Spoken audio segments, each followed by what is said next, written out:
자, 오늘 본문은 우리가 여호와 니스라는 하나님의 그 닉네임을 알게 된 구약의 그 유명한 본문입니다. 창세기 22장에서 아브라함이 독자 이삭을 하나님께 번제로 바치는 그 에피소드에서 우리는 여호와 이레의 하나님, 준비하시는 하나님을 알게 됐고, 또 출애굽기 3장에 와서 I am who I am이다 이렇게 자신을 밝히시는 하나님의 이름을 받고요. 또 출애굽기 15장에 와가지고는 여호와 라파의 하나님, 치유하시는 하나님을 받죠. 사사기에 가면 기드온 이야기에서 여호와 샬롬, 또 에스겔서로 가면 여호와 삼마, 거기 계시는 하나님, 뭐 성경을 통틀어서 엘샤다이, 엘로힘, 또 여호와 야훼 치드케누 등등 하나님의 여러 이름들을 우리는 배우게 됩니다.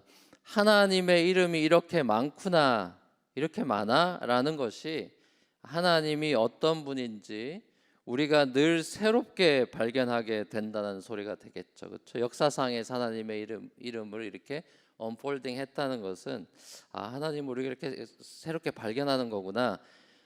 하나님은 이런 분이야, 이러이러한 분이야라고 정확하게 단정짓거나 아니면 하나님은 이런 분이어야 해라고 우리의 강한 소망을 하나님께 투영한다는 것은 사실 올바르지도 않고 또 무의미한 일이 됩니다. 이런 점에서 아주 오래 전에 예레미야 선지자는 하나님의 자비와 긍휼이 아침마다 새롭다, 그리고 주의 성실이 크시다, 이런 노래를 했죠. 우리는 아침마다 새로운 태양을 맞이하고 새로운 공기를 맞이하고 새로운 날씨를 맞이하고 새로운 일과 이야기를 만납니다. 하루 일정이 어떻게 보면 어제와 비슷할지는 몰라도 항상 동일하게 이루어지진 않죠. 우리는 매일 새날을 맞이합니다. 하루하루가 사실 기적이고 하루하루가 하나님의 선물이죠. 하지만 기적이 일상이 되고 선물이 흔해지면 우리는 그 소중함을 잃어버리는 성향이 있죠. 그래서 우리는 일상에서 기쁨과 행복에 이렇게 눈뜨지 못한 채 지루해한다거나 무료하거나 또 우울하거나 불만족스러운 하루를 종종 보내기도 합니다. 광야는 하나님의 이야기가 펼쳐지는 무대입니다. 비슷한 광야라는 환경이지만 마라라는 곳에서 또 마사라는 곳에서 르비딤이라는 오늘 본문에서 이 광야의 그 여정에서 이름들이 다 다르죠. 거기에서 겪는 이 이스라엘의 에피소드들은 비슷한 광야 세팅이지만 다 다릅니다. 다른 이야기들 속에서 하나님은 이스라엘이 하나님의 그 선하심을 조금씩 맛보아 알아가기를 원하셨습니다. 하지만 안타깝게도 우리는 이스라엘이 선하신 하나님에 대한 신뢰와 그 삶의 여정 속에서 하나님을 누리지 못하고 원망과 불평만을 쏟아내다가 자신들의 삶의 이야기가 끝나고 마는 그런 안타까운 모습을 보게 됩니다. 광야에서의 그 하루하루의 삶을 누리지 못했습니다. 일상의 기적 가운데 만나의 신비와 구름기둥, 불기둥으로 임하시는 하나님의 그 임재를 충만히 누리지 못했습니다. 예수 믿는 우리들의 이야기도 마찬가지겠다 싶습니다. 같은 예수를 믿고 따른다고 말하는 성도들 사이에서도 하나님의 선하심을 점점 더 맛보아 알아가는 사람들이 있는가 하면 그렇지 않고 원망과 불평이 늘어나는 사람도 있는 것 같아요. 출애굽한 이스라엘 백성들과 함께 하시면서 자기 자신을 드러내시는 하나님은 이 출애굽한 이스라엘 백성들만 인도하고 계신 게 아니라 보다 먼 미래까지 하나님은 다 품고서 이 이야기를 끌고 가신다고 하는 이 큰 그림을 우리도 이제 보게 되죠. 이 출애굽 이야기는 이 당시 사람들만을 위한 그런 이야기가 아니라 이 이야기가 먼 후대 사람들에게까지 영향을 끼치고 이 이야기 속에 자기 자신을 드러내신 이 여호와 니시의 하나님을 후대 사람들도 자신의 이야기 속에서 새롭게 경험하게 하시는 게 하나님의 섭리요 인도하심입니다. 이스라엘은 출애굽 이후 광야 여정 중에 처음으로 맞닥뜨리게 된 이 전쟁을 통해 가지고 여호와 니스의 하나님을 르비딤이라는 장소에서 알게 됩니다. 사실 이스라엘은 전쟁을 할 준비 태세가 채 갖추어지기도 전에 펼쳐진 전쟁이라는 점에서 이게 쉽지 않은 전투가 예상되는 그런 상황이었습니다.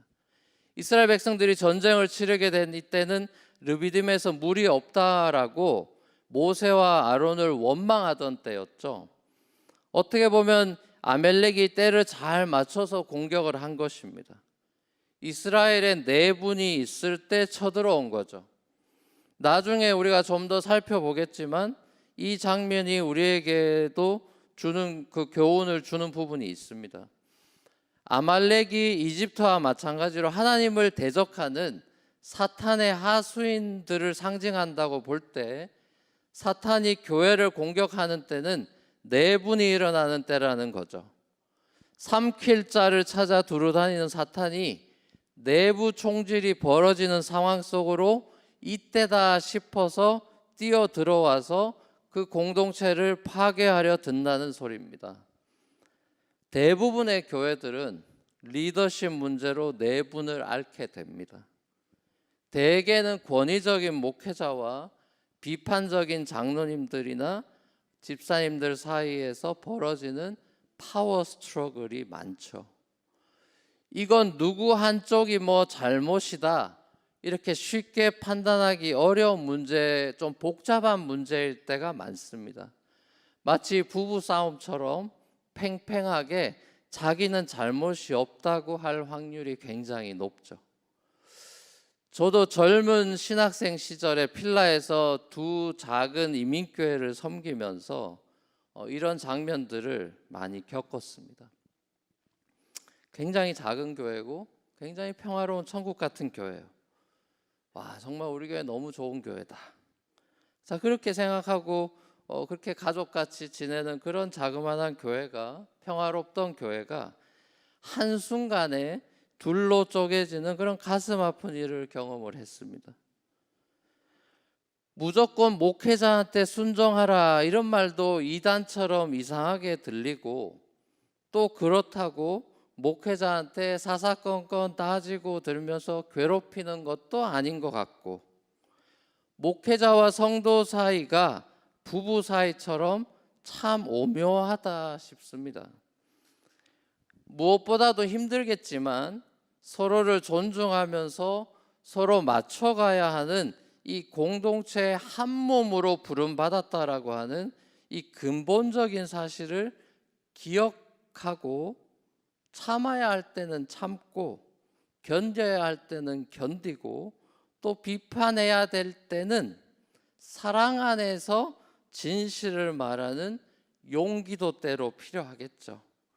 자, 중요한 거는 사탄의 밥이 안 되도록 깨어 있어야 된다라는 사실입니다. 자, 아무튼 이 르비딤에서 이스라엘 공동체도 이렇게 내부적으로 시끄러울 때 아말렉이 공격해 들어왔습니다.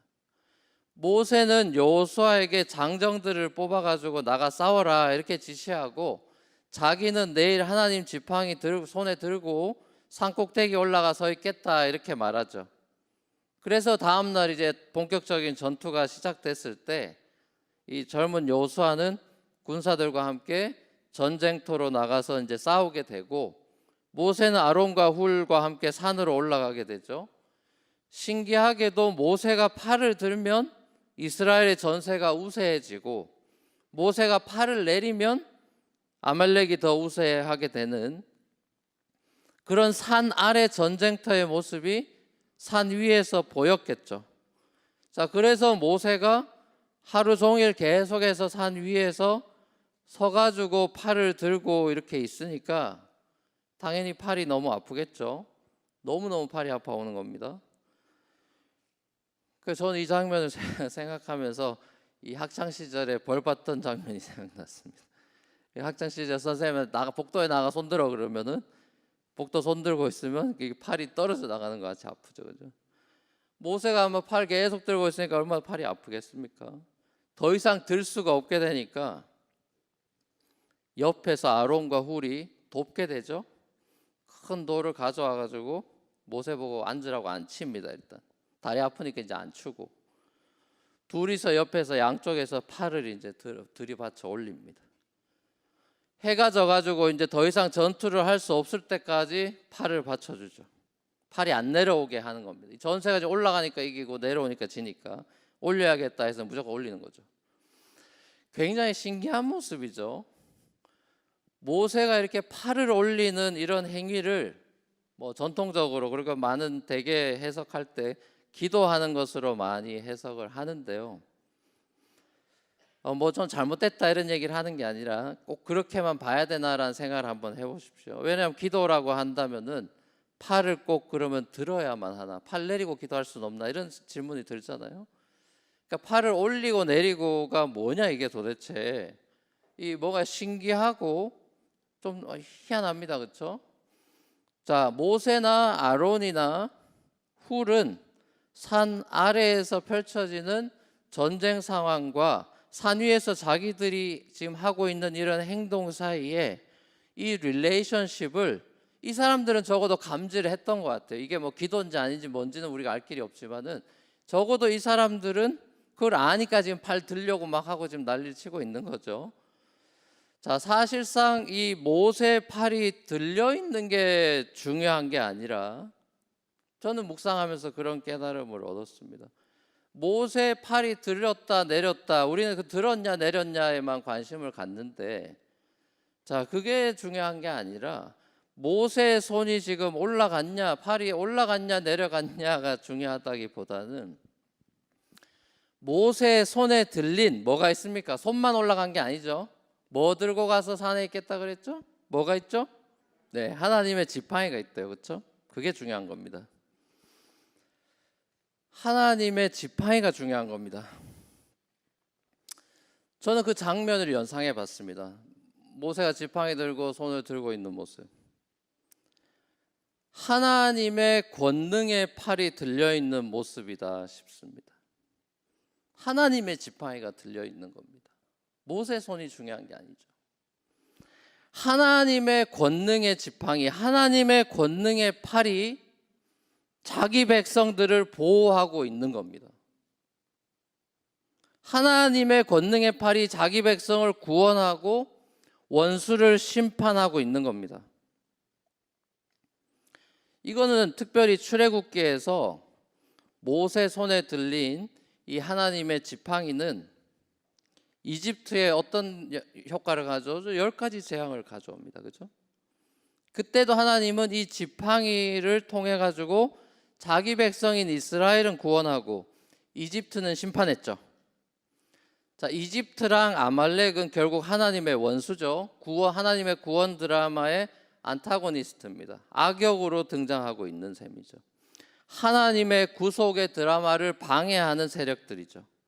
하나님은 당신의 구속 계획을 방해하는 이 원수 세력들에 대해서 철저하게 응징하시고 심판하시는 분이라는 사실을 보게 되는 것이죠. 이 원수에 대한 하나님의 심판의 이야기는 성경의 마지막 책인 요한계시록 끝까지 나오죠. 유명한 아마겟돈 전쟁이 나옵니다.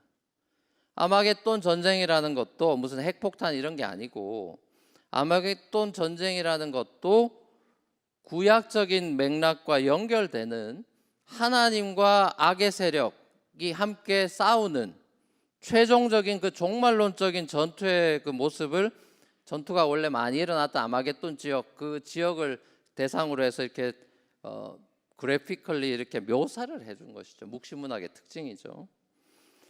자, 쉽게 말하면은 하나님은 악과 전쟁하시는 Great Warrior다 이겁니다. 구약에 이 하나님은 Great Warrior로 많이 나오죠. 악에 대해서는 철저하게 응징하시고 심판하시고 이기고야 마시는 하나님.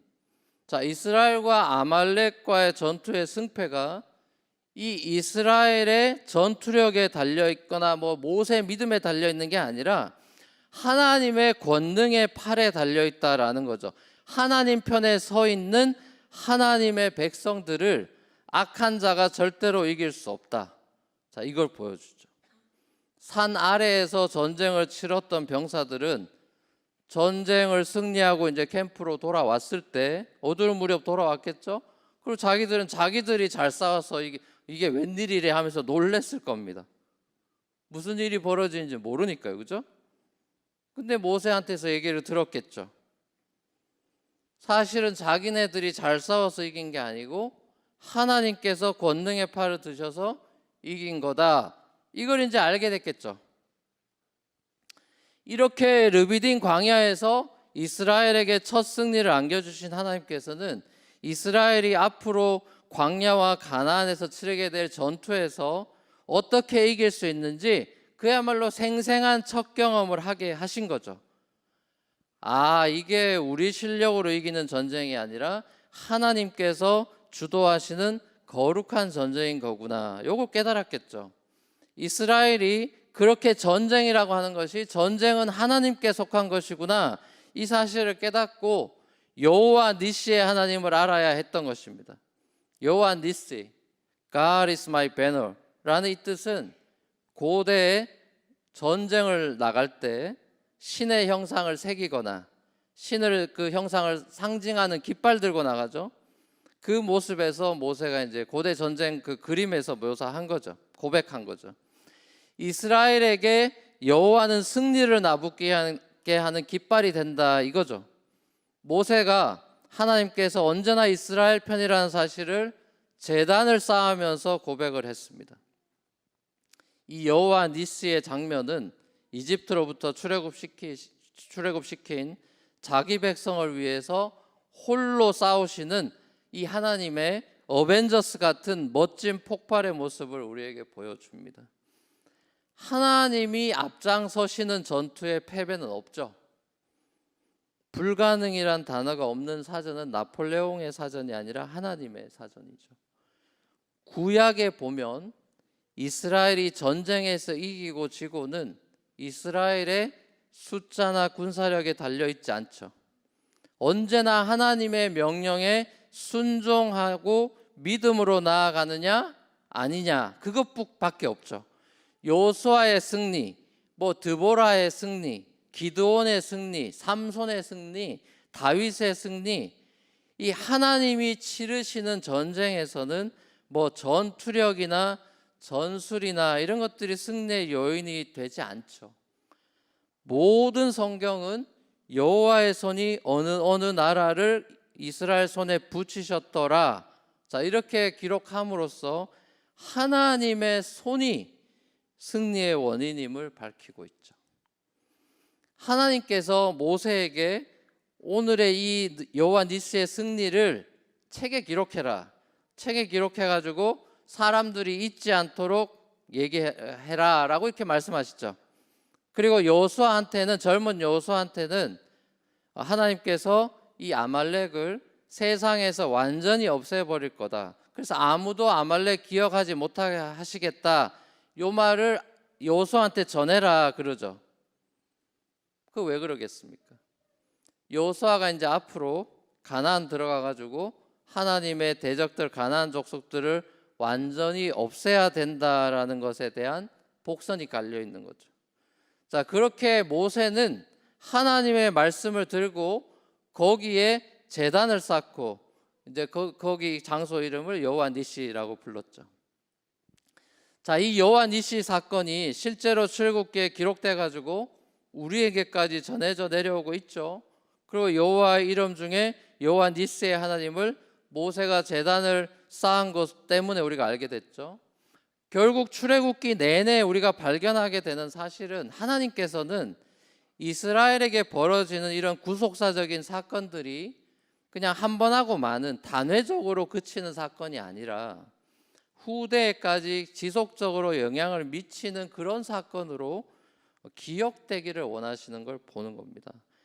그 하나님이 이스라엘을 구원하는 역사, 이 구속사를 책에 적어가지고 다음 세대들에게 읽히고 기억나게 하라는 거죠. 그리고 모세가 적은 이것들이 뭐가 됩니까? 결국 성경이 되고 우리에게까지 전해졌죠.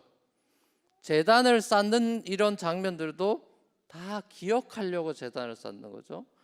자, 이스라엘이 하나님이 누구신지, 하나님께서 자기들에게 어떤 놀라운 일들을 행하셨는지 기억하는 게 그렇게 중요한 거죠. 출애굽을 기억하라고, 유월절을 기념하라고, 유월절 이스라엘 축제일로, 그리고 달력의 첫 번째 달에 있는 그 정월 잔치 같은 걸로 1년을 유월절로 시작하라고 제정을까지 해주죠. 달력까지 지정해주죠. 책 주십니다. 십계명의 두 돌판 주십니다. 언약궤 주시죠. 성막 주시죠. 성경 주시죠. 이게 다 뭡니까? 하나님을 생활 속에서, 삶 속에서 기억하라는 거죠. 기억 안 하니까. 비록 이스라엘이 이 하나님의 기념품들을 소중히 간직하지 못하고 그 의미를 잃어버리고 말았지만, 하나님은 탁월한 기억력이 있으셔서 모든 걸 다 기억하시죠. 그리고 마침내 여호와 니스의 하나님께서는 예수 그리스도를 통해서 이 땅의 죄와 악에 대해서 심판하시고 사탄을 멸하시고 최종적인 승리를 선포하셨습니다. 아말렉처럼 하나님과 하나님의 자녀를 대적하는 이 사탄 마귀의 세력을 예수의 십자가와 부활로 멸하셔서 여호와 니스의 제단을 우리 대장 되신 예수 그리스도 안에서 우리가 매주 여기 모여서 이렇게 제단을 쌓고 있는 거죠. 그렇죠? 기억하는 거죠. 우리를 죄와 악과 사망의 권세로부터 해방시키시고 승리를 안겨주신 하나님을 우리가 찬양하고 예배하는 것 아니냐, 이 말입니다. 우리는 지팡이를 손에 들고 피곤한 팔을 드는 것으로 이스라엘의 승리를 이 모세가 그렇게 해서 가져왔다면은, 예수님께서는 자신의 살과 피를 내어주시고 죽으심으로써 새 이스라엘인 교회에게 승리를 가져다 주셨죠. 오늘 말씀을 묵상하면서 제가 이 어릴 때 참 많이 불렀던 것 같은 그 찬양이 생각이 났습니다. 여러분 아마 이 찬양 아시죠? 정말 오랜만에 들어 깜짝 놀랄 찬양일 겁니다. 들어보세요. 이거 오늘 이건 불러야 돼. 가사만 읽어주면 실감이 안 나서 음치지만 한번 불러보겠습니다. 여러분 듣고 깜짝 놀랄 한 30년 만에 듣는 찬양이다 이런 생각할 수도 있습니다. 잘 들어보십시오, 여러분. 예수 이름으로 예수 이름으로 승리를 얻었네. 모릅니까? 주일학교 때 제가 불렀던 것, 그죠? 들었죠? 생각나죠? 요즘 왜 이거 안 부르는 거예요? 근데 뭐 트로트라서 안 부르나? 어릴 때 진짜 많이 불렀던 것 같아요. 예수 이름으로 예수 이름으로 막 박수 치면서 막 엄청나게 불렀던 것 같아요. 예수 이름으로 나아갈 때 누가 우리 앞에 서리요? 예수 이름으로 나아갈 때 승리를 얻었네. 이게 우리 1절의 찬양이거든요. 2절은 이렇습니다. 예수님을 따라 어디든 가리라. 예수님 따라 나아갈 때 밝은 태양빛이 비치고 예수님 따라 나아갈 때 밝은 내일 있네. 마지막 세 번째 가사가 예수 이름으로 마귀는 쫓긴다. 예수 이름으로 나아갈 때 누가 나를 괴롭히리요? 예수 이름으로 나아갈 때 마귀는 쫓긴다. 이게 옛날에 우리가 많이 불렀던 예수 이름으로라는 찬양이에요. 가사 이제 잘 가물가물하죠, 그렇죠? 다시 제가 들여다봤어요. 어떻게 썼나. 그러니까 우리 선조들은 예수 이름에 대한 컨빅션이 강한 거예요. 예수 이름이면 다 된다는 생각이 있는 거예요. 근데 우리 오늘날의 후대들의 생각은 뭡니까? 후대 와서는 젊은 애들의 생각은 뭐죠? 돈이면 다 된다는 거예요. 찬양이 바뀌는 거예요. 예수 이름이면 다 된다고 믿었던 선조들과 가나안 들어와서 바알이라야 된다라고 믿는 사람들. 바뀌는 거예요. 이렇게 시대가 바뀌면서 고백이 바뀌고 노래가 바뀌고 유행가가 바뀌고 심지어 찬양의 컨텐츠도 바뀌는, 식상하다느니 이딴 소리나 하면서 십자가가 어쩌고 하면서 또 고리타분하다 그러고 보수적이다 그러고 어쩌고 하면서 진리로부터 곁길로 가려는 사람. 마귀는 그렇게 우리를 서서히 속입니다. 마귀가 여러분을 대놓고 속이지 않아요. 굉장히 교묘합니다. 여러분. 스쿨테이프 편지 읽어보십시오. 마귀가 어떻게 우리를 괴롭히나. 대놓고 괴롭히지 않습니다. 서서히 죽어가게 합니다. 지독하죠. 교묘하게 우리를 괴롭히죠. 자, 그 마귀를 이기는 길은 내 팔을 열심히 드냐 안 드냐, 뭐 누가 들어주냐가 중요한 게 아니고 하나님의 예수 그리스도의 권능의 팔이 내 삶에 내 팔을 들어줘야 돼요. 내 이름으로 내가 뭐 예수 30년 믿어서 될 문제가 아니고요. 예수님이 내 삶의 주인 돼서 예수님이 마귀를 쫓아낼 수 있는 거고, 예수님이 나의 삶에 괴롭히는 재정의 문제가 됐든 뭐가 됐든 이건 예수님이 해결할 수 있는 싸움이지 내가 해결할 수 있는 싸움이 아니에요. 내가 이제 예수 잘 믿으면 될 것처럼, 기도 열심히 하면 될 것처럼 생각하면 오산입니다, 여러분. 그렇게 해서 우리의 문제가 해결되는 게 아니에요.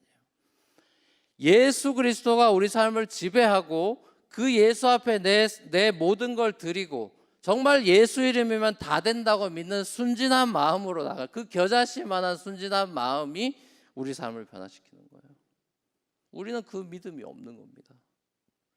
좀 하다가 안 되니까 딴 데로 가게끔 사탄은 우리를 인도하는 것입니다. 너 진짜 예수면 다 되냐라고 질문하게 하고 자꾸 다른 거 찾게 하는 겁니다.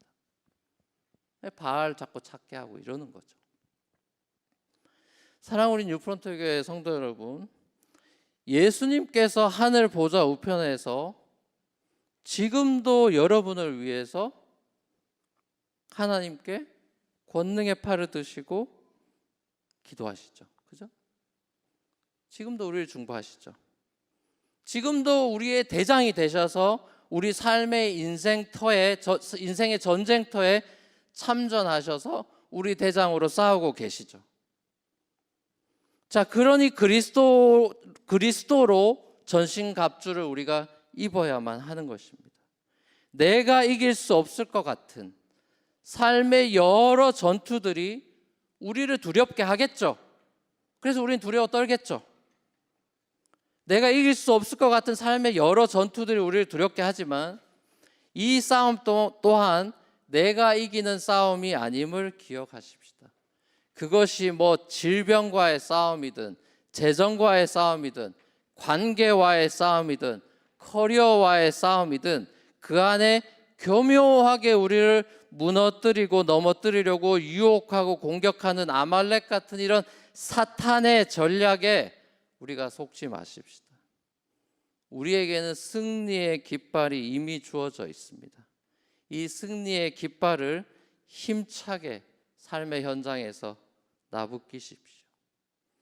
십자가에서 다 이루었다고 승리를 선포하신 요한 니스의 예수님의 이름으로 승리하며 살아가는 저와 여러분이 되시기를 우리 주님의 이름으로 간절히 축원합니다.